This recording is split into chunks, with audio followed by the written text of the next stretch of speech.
shu atrofdagi iftorlik qilib beradigan va bizni iftorga aytadiganlarni va boshqa viloyatda bo'lsangiz ham o'sha uyingizda iftor qilib beradiganlar, shuni shu fikrda bo'ling.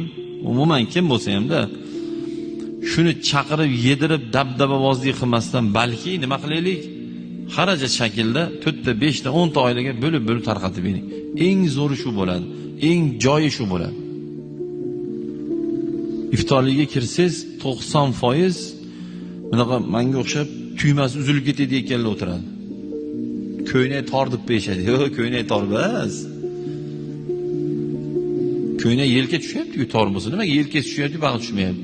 Sabab 70-80% qorni ichib ketganidan ovqat yo'rib, jigari kasalligidan emas. Ovqat yo'rib, qorni ichib ketganlarni chaqiradi, u ham kirib olib nima qiladi? Sonsa o'xshamabdi, palon o'xshamabdi. Chunki 3-4 so'm pullari bor,